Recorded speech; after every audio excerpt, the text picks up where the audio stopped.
you start doubting your decisions and whether this is for you or not. You know, I have a story to tell, and Buddy, I think you have many stories to tell, and so I am excited. With the advent of streaming, especially, more movies are getting made. They're not all Hollywood productions, and so because I grew up in a small town, so we would only get 2 or 3 new movies a weekend.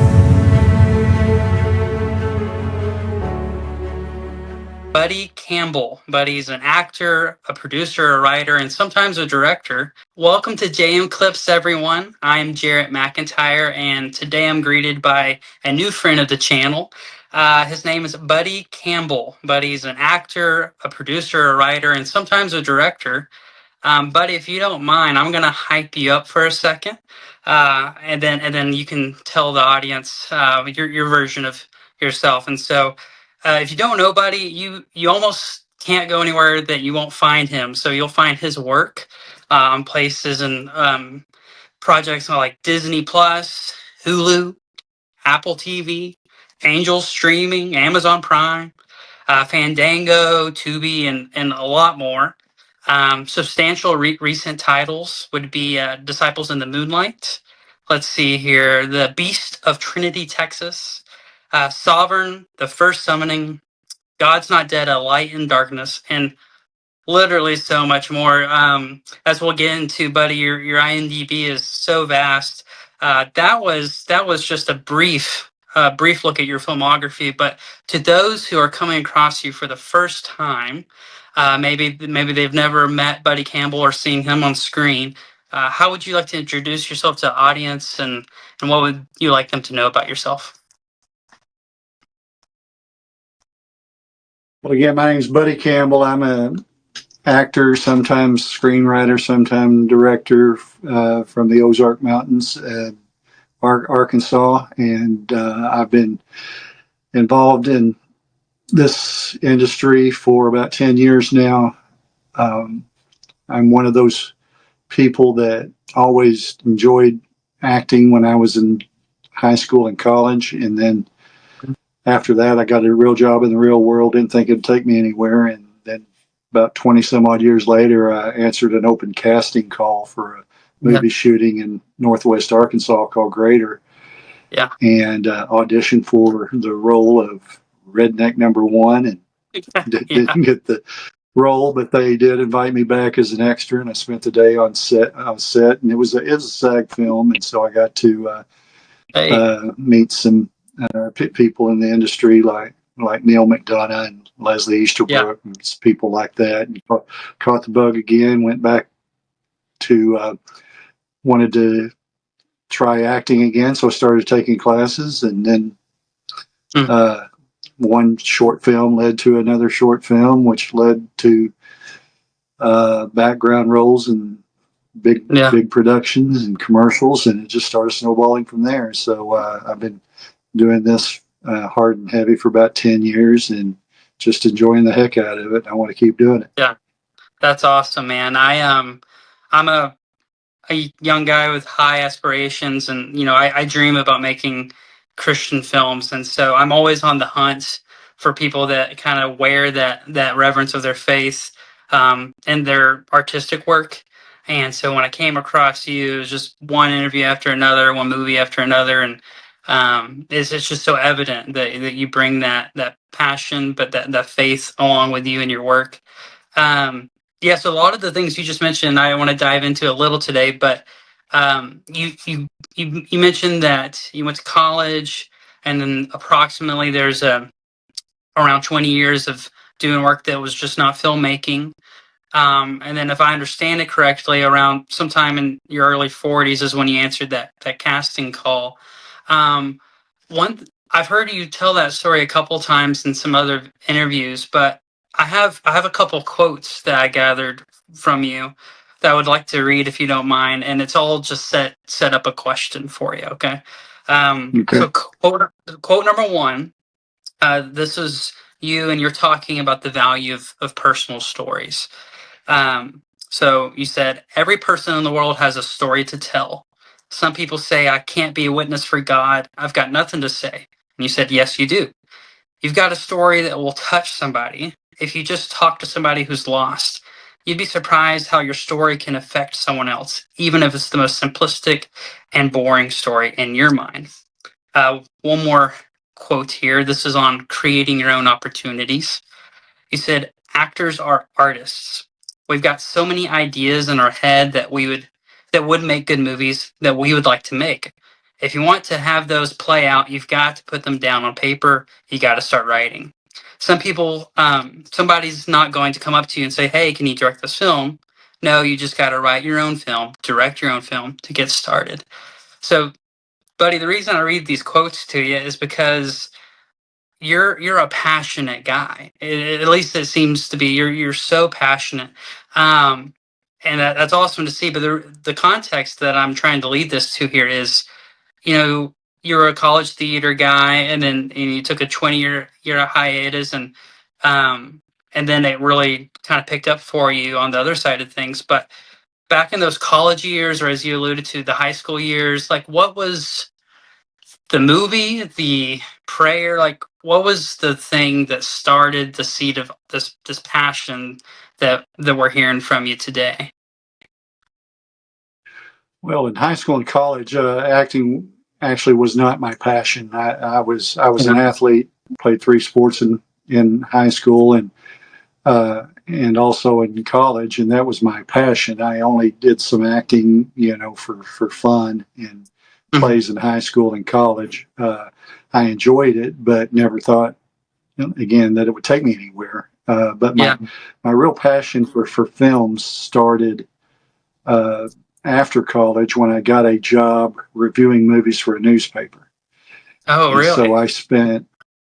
So I would go see every movie that came to town in order to do a review on it for the local newspaper, and that started my passion for cinema, because before that I would only go to the movies for specific genres, usually that I enjoyed. But then I started watching movies of other genres and started seeing how great they could be. And the whole theater experience of seeing the big screen and because I could get in for free to do these movies, I would see them more than once. And so I would sounds like a dream. Yeah. I would watch, like that first year, I would go watch Unforgiven half a dozen times, or I saw A Few Good Men, half a dozen times in the theater, and started looking at different aspects of what I'm seeing on screen, not just the acting, but the production quality as a whole. And that started my love for not just the story of it as a viewer, but my appreciation of the filmmaking as well. Yeah, that's amazing. So like at approximately what time in that 20 years time or between college and you're kind of launch into the industry, like around in that time around was this newspaper review job? That was towards the end of my college career, but it started in 1993. Okay. 92. Yeah. It went for about 7 years. So it was basically the better part of the 90s is when I was doing that.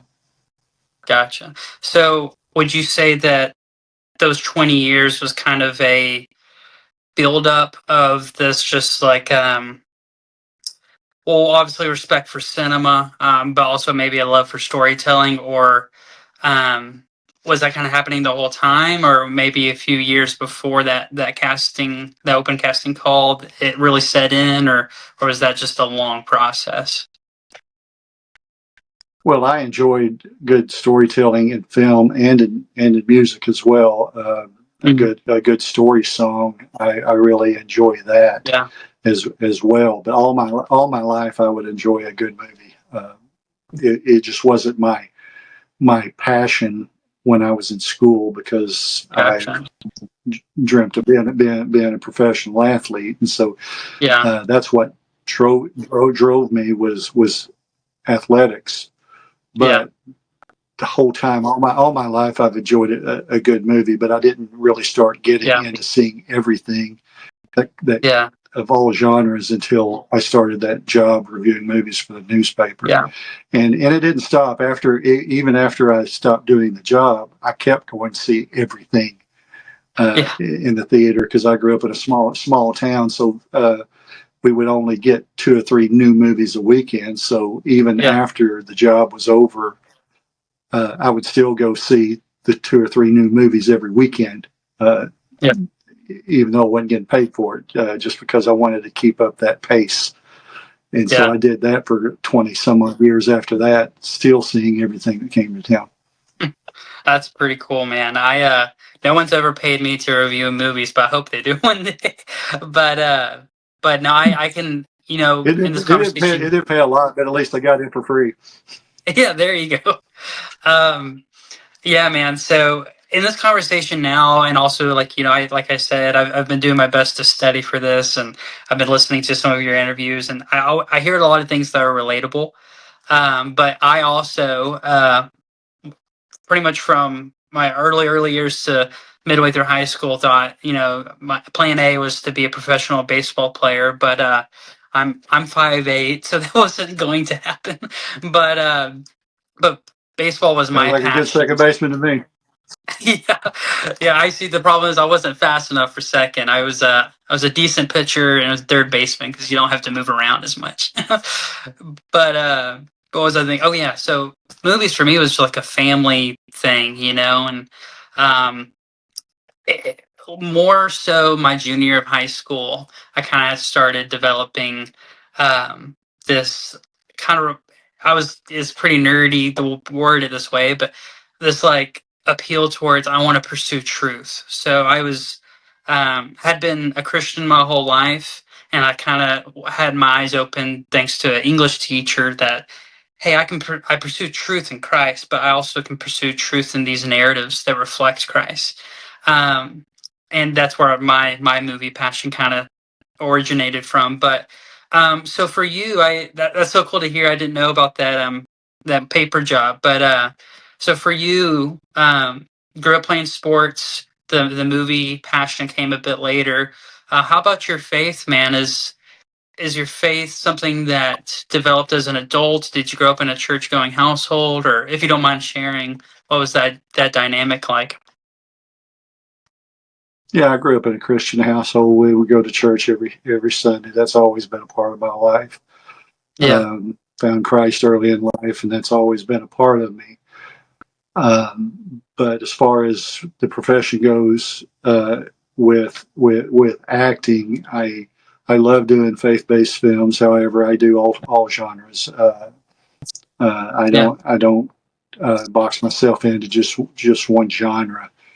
totally. As long as I find redeeming qualities of my character in a film, it doesn't have to just be faith based, but still, I want the film to be something that I can take my family to, even though it may not Yeah, be a Christian movie.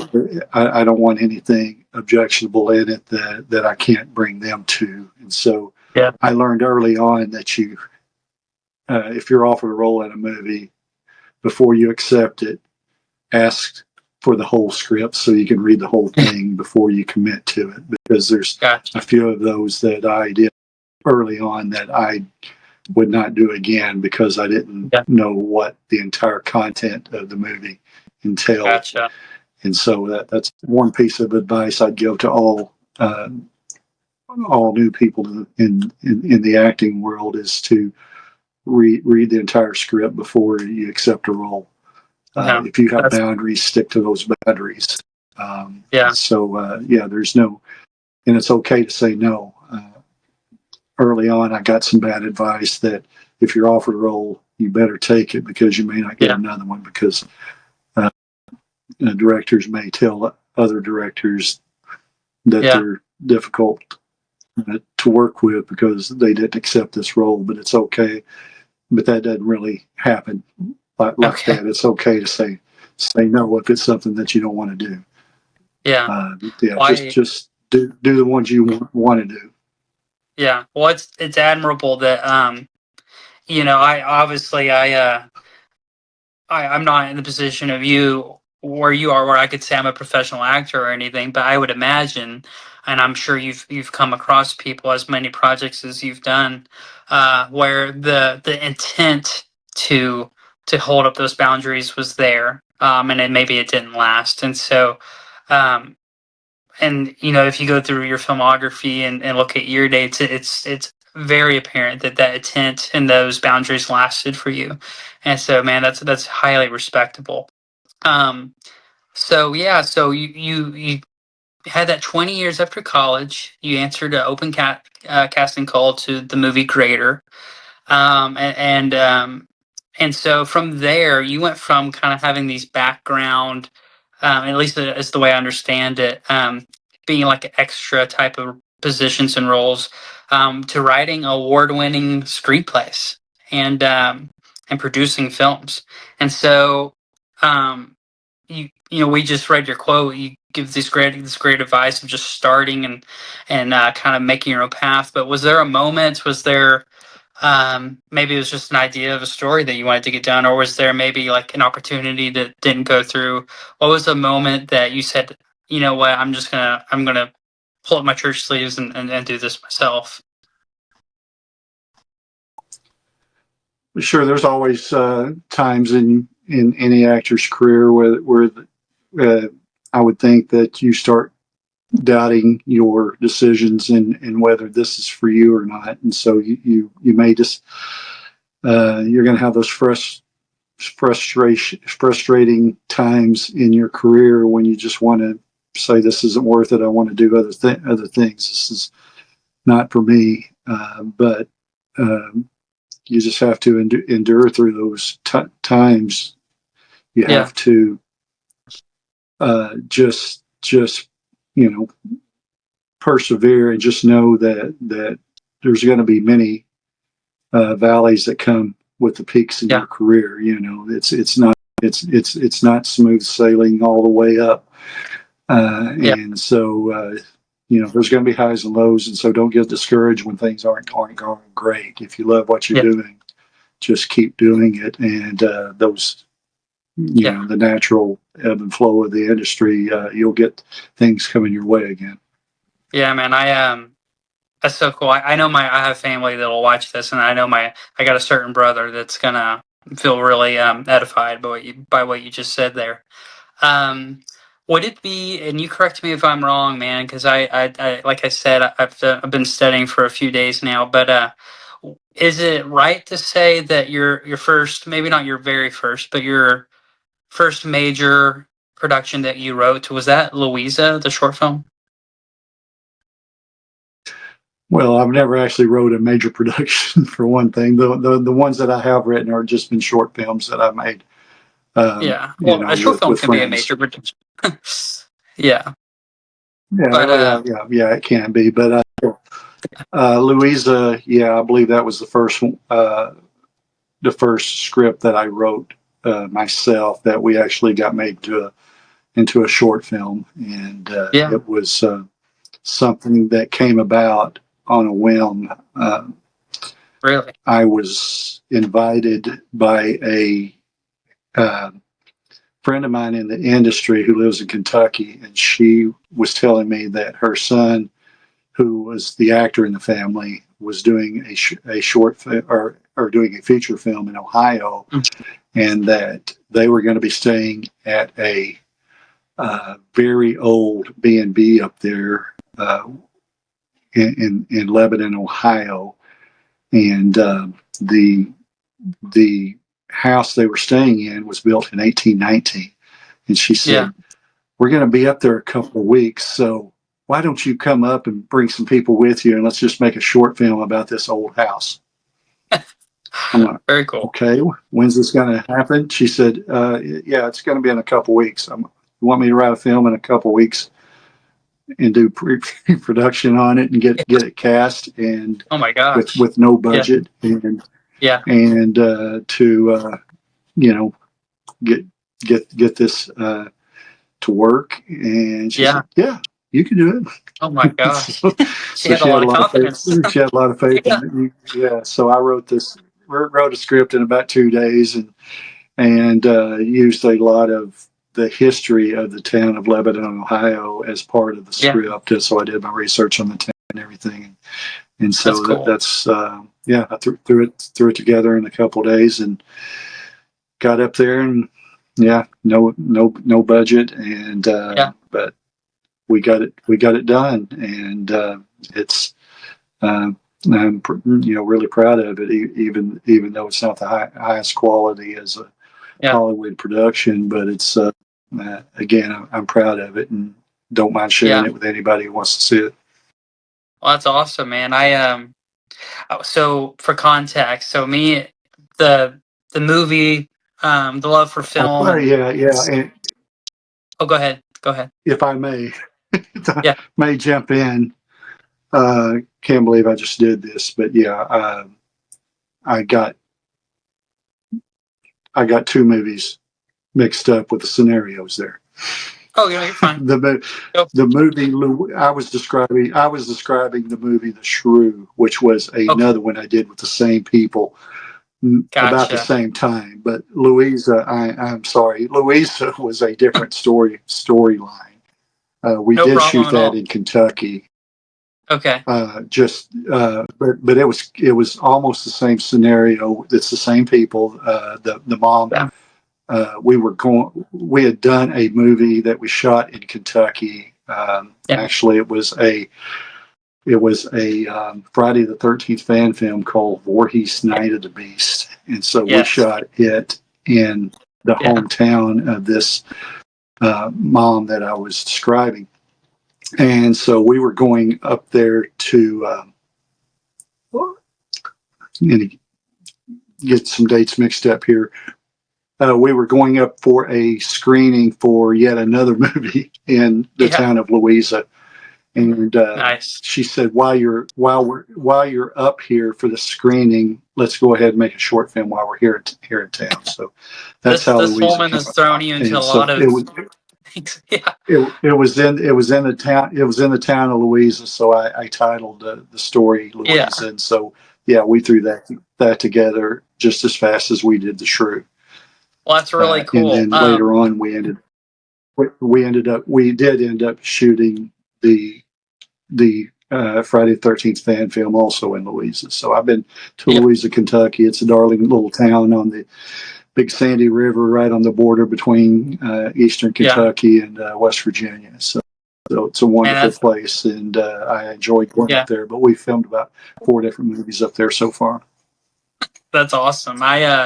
We won't have to dive too much into it, but just to show the audience, just the wide vastness of your filmography, you'll see yourself in anything from An Angel's Network to Jason Voorhees. Was it Night of the Beast? Was that what it was called, or is that correct? Yes, yes, Yes. So yeah, yeah, and yeah. as a guy that,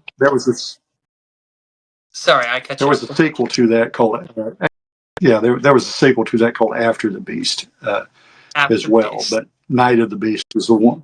Yeah, Night of the Beast was the one we shot in Kentucky, and then Yeah. After the Beast was a short film, short follow up after that was shot in Hot Springs, Arkansas, about a year later. But Night of the Beast was Yeah. the big one. That's so cool. That's so cool. And I'm a guy that I love movies like Nefarious, if you're aware of that film. Like just I love my thrillers. I love my faith based films, and sometimes I like it when they cross over. But so going back to your short films that you wrote. So Louisa was your first short film, as you said, that you wrote the whole thing through on your own. And then The Shrew was, as you put it earlier, a suspense drama that you wrote as well. Is that was The Shrew the most recent thing that you had a hand in writing, or am I wrong on that? Yes, that we actually have shot. Yeah, yes, I've got some other scripts that hasn't been made yet. Got But the Shrew, it. Okay. Louisa and the Shrew are the only two films that I wrote that we've actually made so far. Gotcha. So this question is more so selfish on my end. So and just to provide you with a little context. So my love for movies and cinema and also faith-based films, it's a familial event for me. So me, my brother, my dad, it's something we all do together. Um, and we made a short film within this past year that we're really proud of. It has a couple accolades, but it's also very amateur. But it was the thing that said that kind of, we looked at what we made and said, hey, maybe we can do bigger and better. And so right now I'm in a sort of writing process. So uh, for you, going from Louisa to the Shrew, was there any takeaways from Louisa, or any habits that you brought into writing the Shrew that you would like to continue, or what would be, like, I guess, basic writing advice that you would share to someone? Yeah, well, I think you learn new things every time you do a script. You learn from your mistakes that you made in the early ones, and you try to do a better job with each script that you write, and that goes along with the Yeah, acting too. You try to improve your performance with every new movie that you do. So yeah, that's just part of the process of getting better. The more experience you get, the better you are with your writing or your acting. yeah, yeah. My brother likes to joke, because we've made a handful of shorts, only one that we had considered to be of some substantial quality. But my brother always likes to joke that I always bring the best and the worst performance. So I definitely can relate to looking back and thinking, oh my gosh, that's not what I would like anybody to see. But then that usually leads to things that you're proud of and you want people to see. So that's really cool to hear. Um, so in other interviews, you Well, often tell. I will say also that some of the scripts I have written are a lot better than those that I'm looking Gotcha. to get made. So those are Yeah. coming in the future, and I do believe the quality's a lot. Well, I know the quality's a lot better than some of those earlier Yeah. ones. So yeah, I got some others in the works, but Yeah. getting funding for a feature film is very difficult. And I can you imagine. can make a short film with a low budget or a no budget. You can get enough Hmm. volunteers to do that, as long Yeah. as it's a short film that's not going to take up too much time. But if you want to make a quality feature Yeah. film, getting the funding is always the most difficult part of that, and so that's why Yeah. those take a lot longer. But so just since you brought, kind of the business side of things up, like, um, one question that I had is, if I'm not mistaken, I don't know if these are all on IMDb or not, but you have over 70 projects listed, um, which is an impressive number, obviously. And just to point out the obvious, you're not in Los Angeles, New York, or even Atlanta. As you pointed out earlier, you're in Arkansas, and so if you don't, this, maybe I apologize if this is a vague question, but just to a certain degree, I know you started out with that open casting call, but then you obviously, since that casting call, you've been doing something that's been working to project on the rest of those credits, and as you said, you're looking to get films produced, and so, like, if we're in a situation like you are, like, I know we have some listeners that are aspiring filmmakers, and maybe they aren't connected to a particular talent agency, or they don't have some sort of representation. What would be your practical step? Maybe not the whole plan, but first you need to take care of this, and then you need to be thinking about these sort of things. Well, one of the quotes you read earlier from me was about, if you want to make a film, just do it. Yeah. No matter where you are, you don't have to be in a big city of Atlanta or LA to do that. Yeah. Especially when you're starting off, make something so you can get an experience making a film. It can doesn't have to be high quality. Just do it. You don't even have to let anybody see it if you don't want to, but just Yeah. you can do it anywhere. But the film industry has changed, over the last 10 years, especially because less and less movies are actually being shot in those cities. Yeah.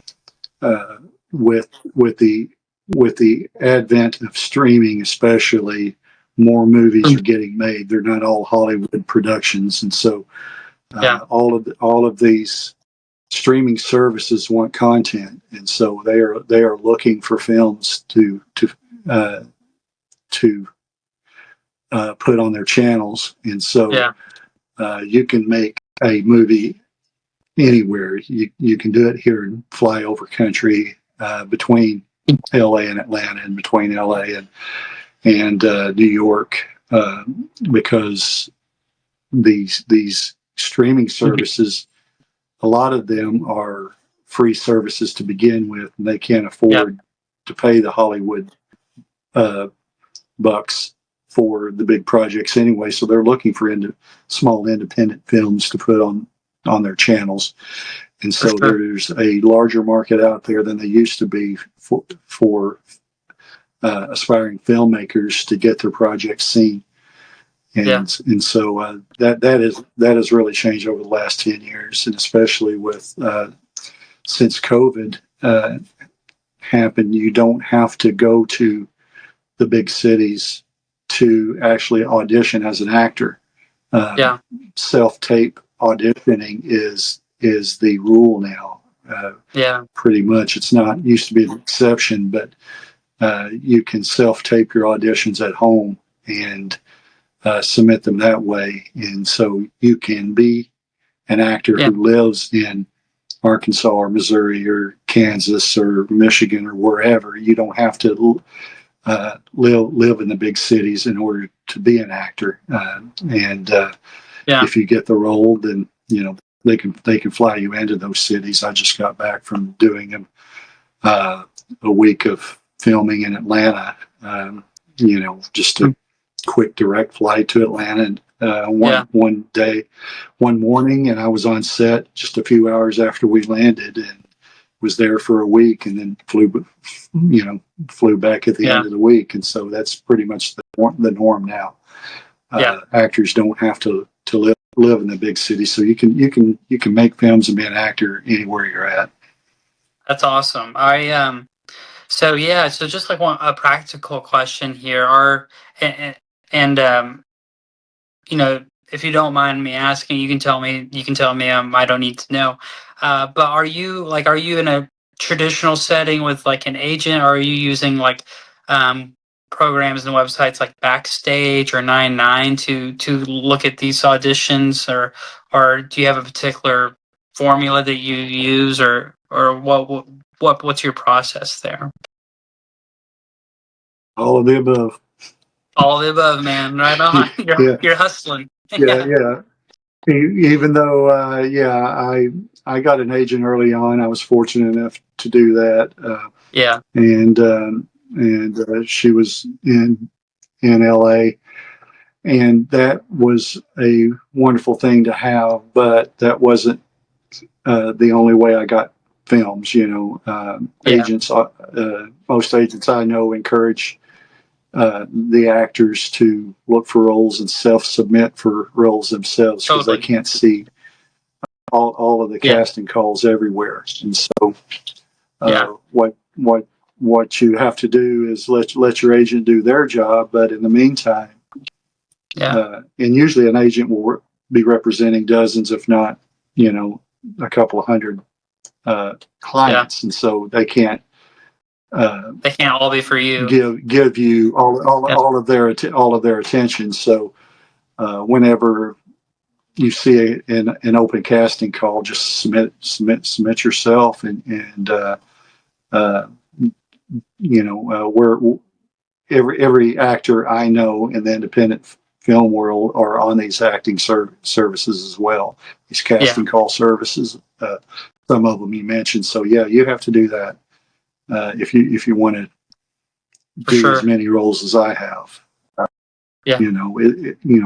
I look for casting calls every day, and it's a non-ending process. It's just Yeah.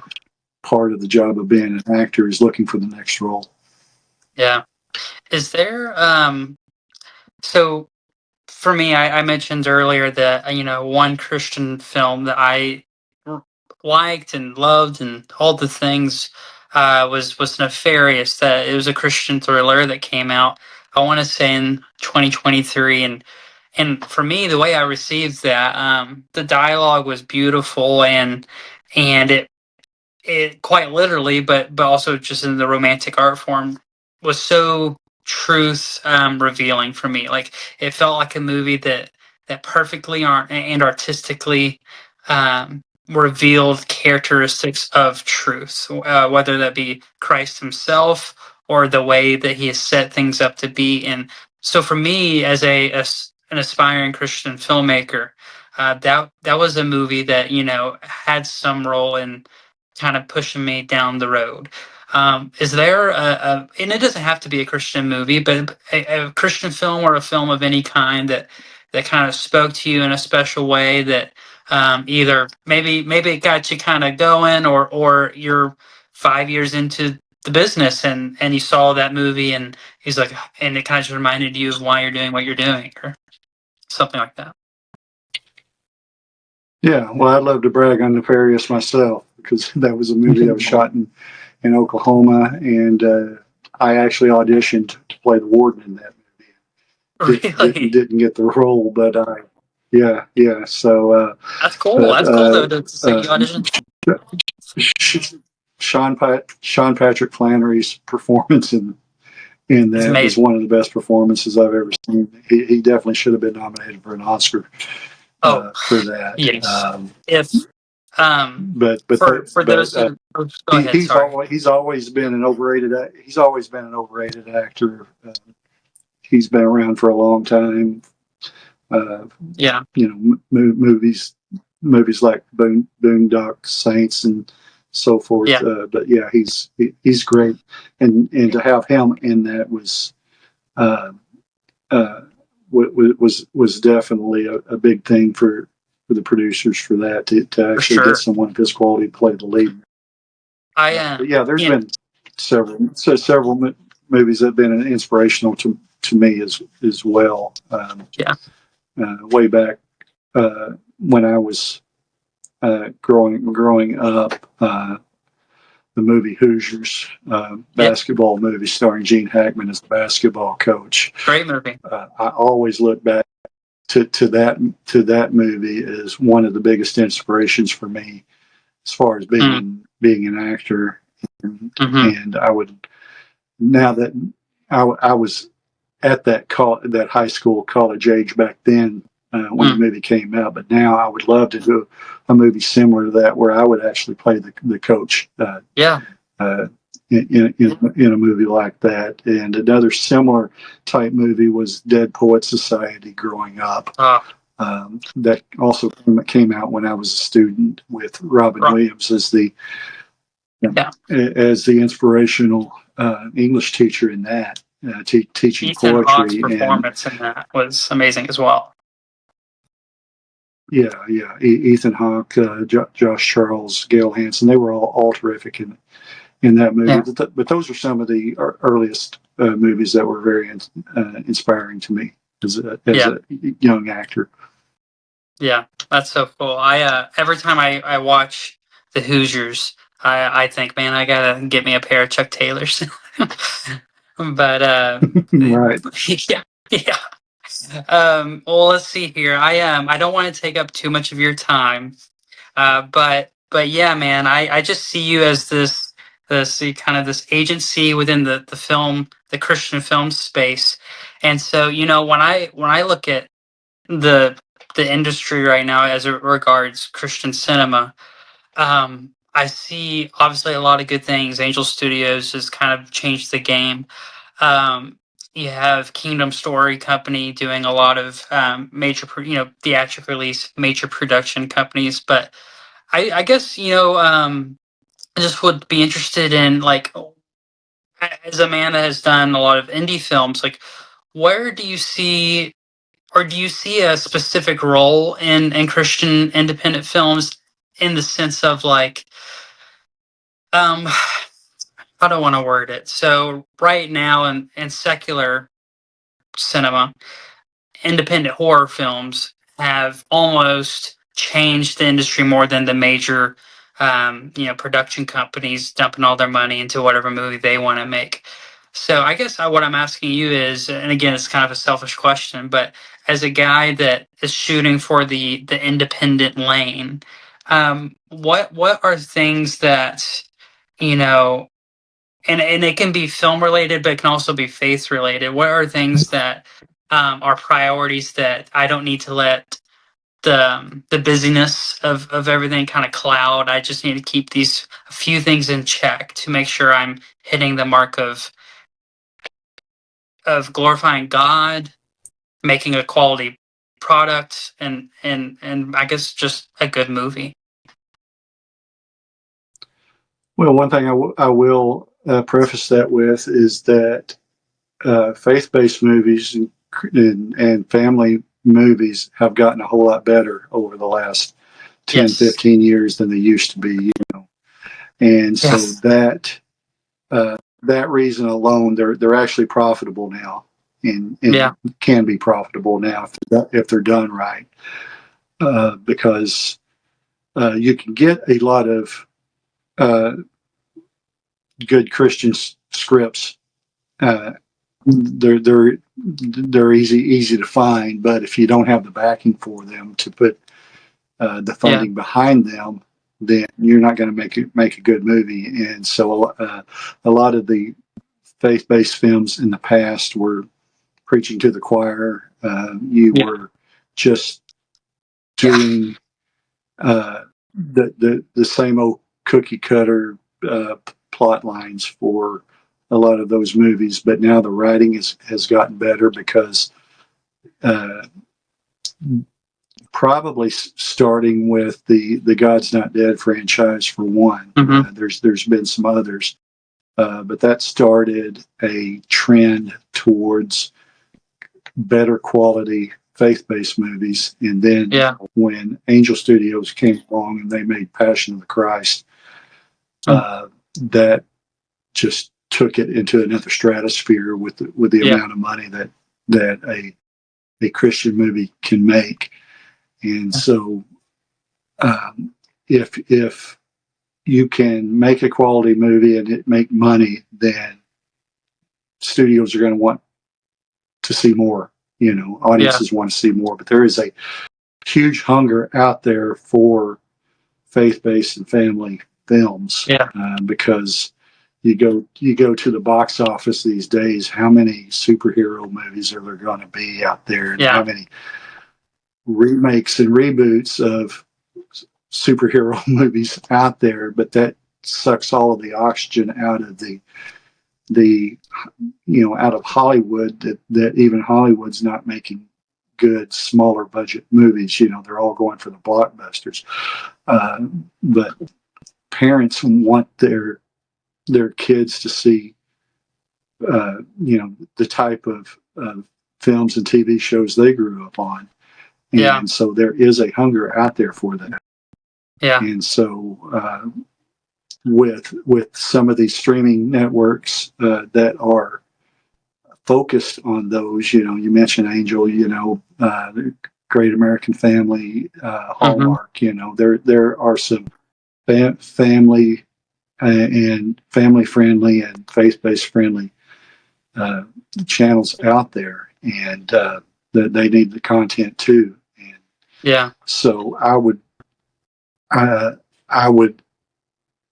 encourage a lot of Christian filmmakers to work together with other filmmakers to pull their Yeah. resources together and put For out sure. some good quality productions, because there is a hunger out there, and if you make a good one, then you'll be rewarded for it. And Mm. you mentioned earlier Disciples in the Moonlight. Yeah. I just enjoyed being a part of that movie, and that actually did have a theatrical release Man. for a short time, and Yeah. was very uh, blessed to have been a part of that. And filmmakers like Brett Varvel, who made that movie, he directed it and he starred in it. And uh, a faith-based crime series that I first met him on was called Vindication, which was shot in the Fort Worth area, and it was on uh, uh, streaming services for I think it's ran 5 seasons now. I want to say But it's on the Angels, actor isn't who it? played Angel has purchased it recently. Yes. Yeah, Yes. and so they own the rights to it. Um, but it was Todd Terry was the lead in uh, Vindication, all 5 seasons of Vindication, and I got to be in a couple of episodes of that, and that's Yeah. when I met Brett Varvel, and then uh, I was cast in Disciples of the Moonlight, and then he got Todd Terry to also be the lead in Disciples of the Moonlight, so they were able to sort of combine resources there to get Disciples in the Moonlight Yeah. made, and it became a pretty big deal within the faith film world. For And I was sure. blessed to be a part of both of those. But a couple of the producers from Vindication also helped produce Disciples of the Moonlight. So that's what you have to do. You have to pull resources together from different films in Yeah. order to get some better quality productions out there. Yeah, man. Well, that's awesome. Like I said, I do want to respect your time, but kind of just bookending what you just said there with again the quote of everyone's got a story to tell, and it just speaking for myself. I definitely don't. Um, I come from zero connections to any form or vision of a film industry, and in my college years, with my mom was there, but with my dad and my brother, just kind of developed this passion for, hey, let's go out on the weekend and make a short film, and one thing led to another, and then you're spending a little bit more money on your projects, and so all that to say is, I would be someone that feels like, hey, I have a story to tell, and Buddy, I think you have many stories to tell, and so I am excited. I'm excited for the day that we see maybe one of your written productions come through the theaters and everything. But before we close out, any closing word you want to leave the audience with? Where can they find you? Be on the lookout for upcoming projects and all those things. Yeah, I always love talking about upcoming projects and those that I'm working on now. We recently released a historical short film based on Okay. the founding fathers that was made for the America 250 celebration. We shot that Okay. down in Dallas back in January, called The Pursuit, and it was Okay. written and directed by Janine Turner, who most people can't remember her from the TV show Northern Exposure back in Okay. the 90s. She was the lead in that, and she played Sylvester Stallone's girlfriend in Cliffhanger back about Okay. that same time. But Yeah. she now makes Christian movies, and she has That's this awesome. channel called Constituting America on YouTube, and so Yeah. you can find The Pursuit on that. And she cast Yeah. me to play Benjamin Franklin in that, Yeah. and I've seen some stills. It looks good. yeah, so that's out there available on the Constituting America uh, uh, YouTube channel, and Okay. again, it's called The Pursuit. So yeah, that one's out there. But I just wrapped on a movie called Race Car Monks. Okay. That was the movie I was filming in Atlanta that I alluded to earlier. Yeah. Part of it was shot in Atlanta, and the rest of it was shot here in Arkansas locally. But it Yeah. is a faith-based comedy that Yeah. combines a the characters of a Catholic abbey starting a race car team. And so that's You know, where you get the name Race Car Monk. I And don't. so, So for anyone listening, I reached out to you, not that long ago, within the week, and you gracefully accepted and wanted to do the interview. But I think before I reached out to you, and maybe even before I came across your work, or that I knew of, I saw an advertisement, I want to say on Instagram, for race car monks. And I remember saving the reel because I was like, I need to keep up with this. That way I can know when it comes out. So it looks really good. But I was just thinking maybe that was the connection that led me to finding more of your work. I can't remember, but well, yeah, I'm just super proud of Race Car Monks and the whole cast and crew that they assembled for that is one of the best I've ever worked with. And so yeah, people are in for a special treat when that's released next year. And so yeah, I just want to throw that title out there for people to be for on the sure. lookout for. That's awesome. Down the road, they can catch the pursuit now, and I've got a couple more projects I just finished that will be released either later this year or Mhm. next spring. But if you have me back on again, maybe I can talk about them Yeah. once I have more information on that. Totally. Well, so again, to repeat, you can find yourself on YouTube with The Pursuit, upcoming Race Car Monks, and there's many more upcoming. But yeah, and just as a reminder, your work is everywhere. Like I said, Disney Plus, Hulu, Apple, Amazon Prime, Angels, and Tubi. That would be a free option for those listening. But and so much more. But yeah, man, I never want to. I don't want to be in a thorn in your side, but I'd love to have you on again in the future to talk about all your movies. So that'd be really cool. Yeah, I'd love to. Yeah. Right on. Well, For people that want to look them up, they can go to my IMDb page, for sure. the Internet Movie Database, Be prepared to imdb.com, and read they can type in for a Buddy while. Campbell.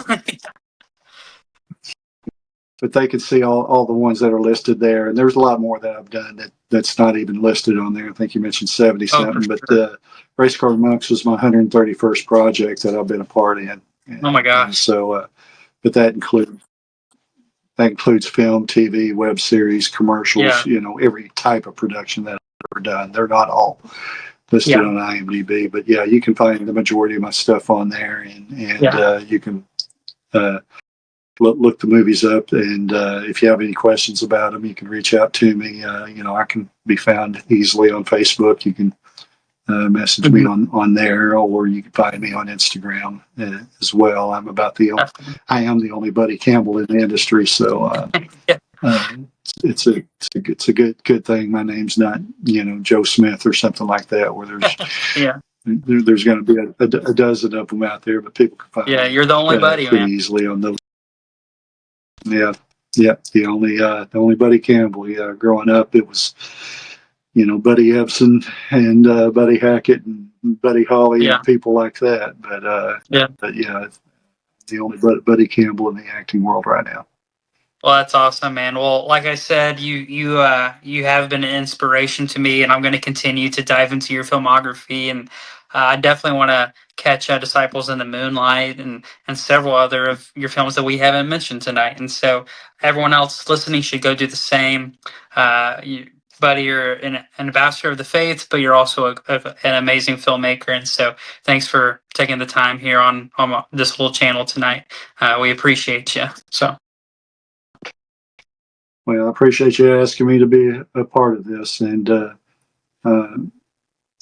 I sincerely say I do appreciate it. It's always good to talk to aspiring filmmakers out there, and to talk about good quality faith and family films with interviewers out there. And I do appreciate you having me on.